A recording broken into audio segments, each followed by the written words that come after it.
Knowledge is power, but you'll have to learn how to decipher the information in order to use it effectively. Knowledge well. Informed conclusions are drawn here. And now, your host, Courtney Scott.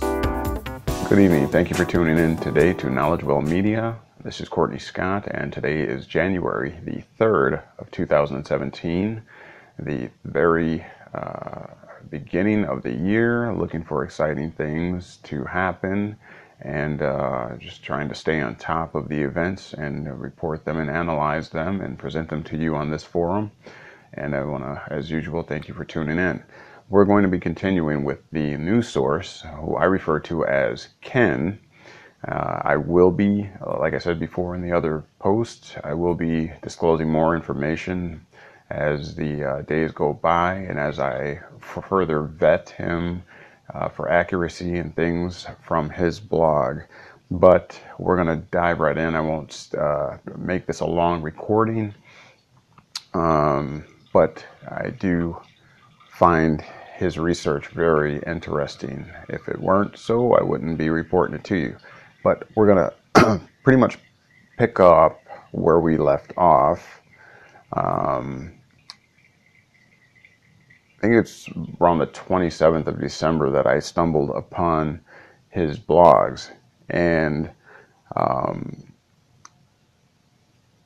I had to send him a quick email to let him know how much I appreciated what he's doing, and to ask him if it was okay, obviously, that I use some of his materials and analyze some of that and use it to kind of go along with what we do here at Knowledge Well Media, which is provide you with information so that you can form an informed conclusion. And so I sent him an email. I got a response. I don't know if it was a generated response or whatever, but this is what it said. It says, "I'm too stoned to write." Goes on to say, "On the afternoon of the 27th, a kidney stone settled in and put an end to my writing for 2016.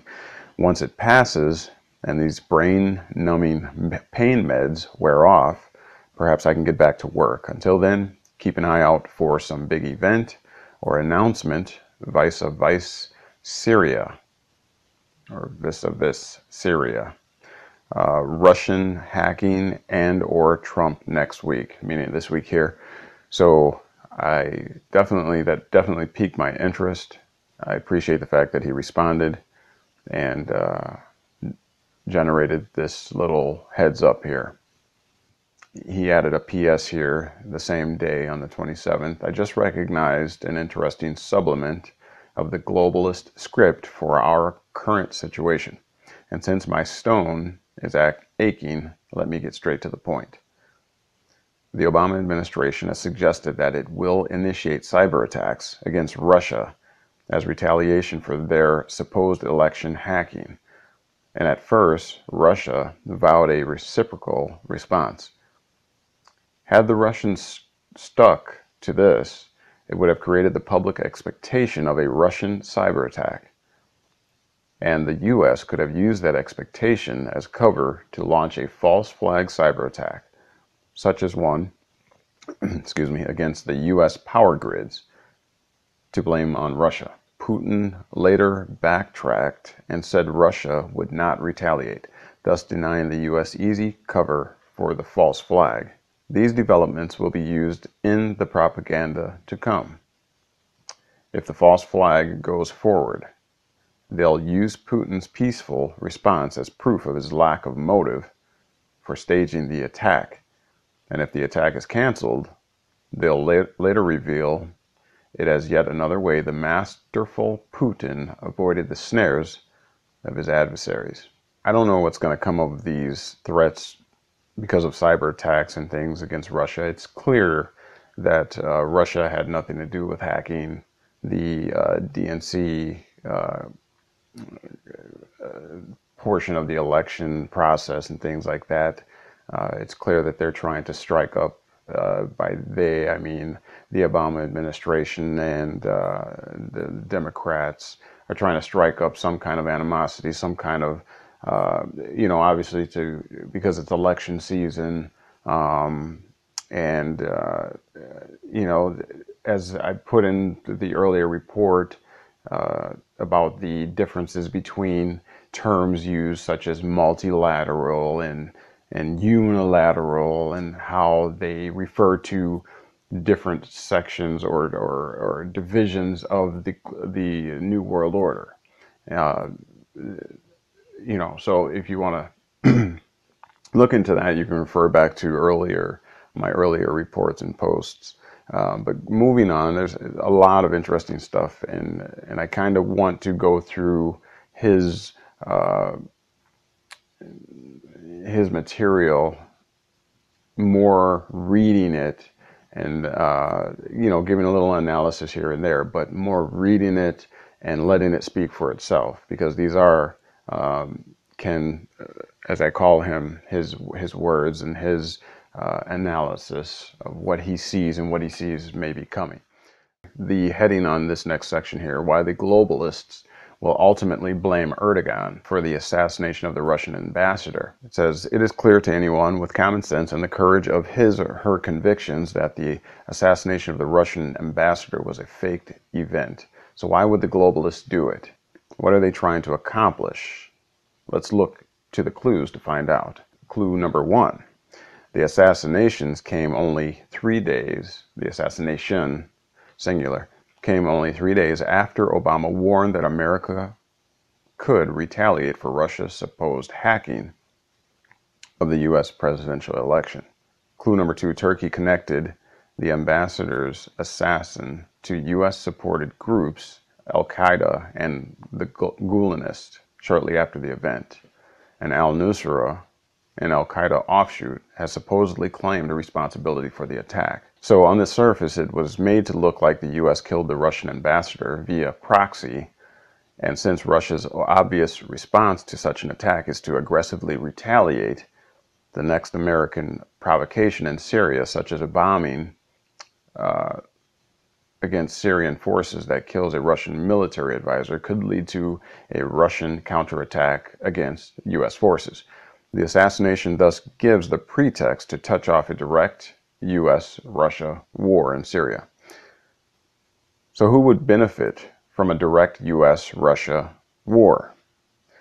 Since a U.S. victory achieved with Turkey's help would lead to the ejection of Russian forces and Assad's removal from power, Syria would be left open for Erdogan and his dream of a Muslim caliphate. So Erdogan benefits. Going on, you might remember that 5 months ago, Erdogan staged a false flag coup. You remember that? A coup he orchestrated but blamed on a political rival in order to purge the Turkish institutions of Gulenists. So let's take a moment for a common sense break and ask ourselves a question. Are we to really believe that after Erdogan purged many tens of thousands of police, school teachers, soldiers, judges, government bureaucrats, university administrators, finance officials, reporters, and media editors for any conceivable ties to Gulen, he failed to vet the people assigned to his own security detail? That's preposterous. If the coup were real, the very first thing he would have done was vet every single person around him, even those on the second tier of his security details, and purge anyone who had even the faintest hint of Gulenist ties. Clearly, though, that's not what happened. Instead, Erdogan left a cadre of double agents, people who are loyal to him but have Gulenist ties, in place so he could use them in future false flag attacks. That way, he could assign them to perform atrocities, both real and faked, and blame those atrocities on the Gulenists. I strongly suspect that's what happened in the case of the Russian ambassador. Erdogan's people assigned double agent Mevlut Mert Altentus to do the fake assassination, then claimed his Gulenist ties somehow slipped through the cracks of our security reviews. Such a claim is all the more ridiculous given how quickly they uncovered those ties after the assassination.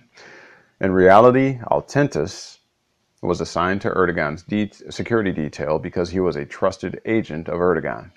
And when the time came to play the patsy in an assassination, he followed his boss's orders. One wonders if Altentis, an ambassador, and Ambassador Karlov shared some post-production vodka shots at the safe house. So will the Russians publicly fall for the Turkish ploy? The globalist script allows for it to go either way. Either the Russian investigation will not be completed before the war-provoking event, and we'll see a short war before Trump takes office, or, the Russian investigation will conclude that Erdogan did it, and a masterful move on the part of geopolitical genius Vladimir Putin will prevent a war from occurring. So preparatory propaganda for the latter outcome has already been placed in the public consciousness.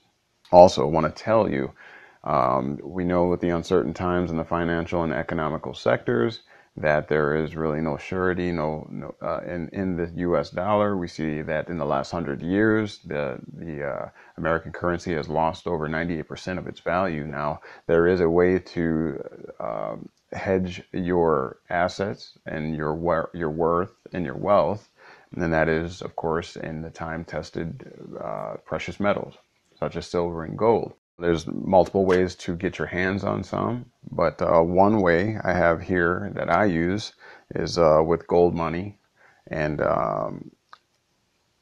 they have an excellent program here where you can actually store hard metals and precious metals, and you can store them in security vaults such as Brinks. I think they use Brinks, and you can pick different vaults around different countries that you pick, and so and then they furnish you with a debit card, a credit card, and that you can use anywhere that you can use MasterCard or Visa, and you can actually use your gold storage to purchase things right away. So it's a very interesting company. I'm doing further investigations into it, but so far I like what I see, because in the event that we have an economic collapse and things like that, the dollar is worth absolutely nothing, you will have gold to fall back on, which, if you know and have done your studies, you know that 1971 they removed the gold backing away from the dollar, which basically rendered our currency basically worthless. So this is a great opportunity to get your hands on something that's worth something that's been worth something for over 5,000 years. So if you are interested in that and you want to protect your wealth and your assets, go to goldmoney.com and type in /R, the letter R, /C,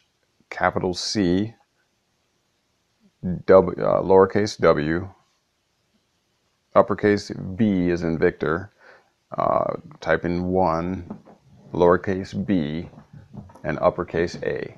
So I will post this link in the section down below, but I also want to let you know that if you go ahead and make an account with Gold Money at this link that I provide you below, that they are offering a special bonus for you where you can actually get some free gold up to half a gram. What they will give you 5% of your first deposit up to half a gram. Okay, so there will be more information once you get to this link. Once you go to that site, you will be able to get some free gold. I did it. It worked out just like they said. So I want to encourage you to make sure that you look for that link down below and click on that link and go ahead and certify and hedge your wealth and your assets. What have you got to lose? We know that the banking systems and the financial situation and economical situation is perilous right now, and there's going to be very perilous times ahead. So go ahead and protect yourself and your family so that you can have that hard asset backing. All right. So thank you for tuning in. Don't forget to check out below and click on the link for Gold Money. All right. Be blessed. Don't forget to find God in your day. Thank you for tuning in. to Knowledge Well Media. This is Courtney Scott signing off.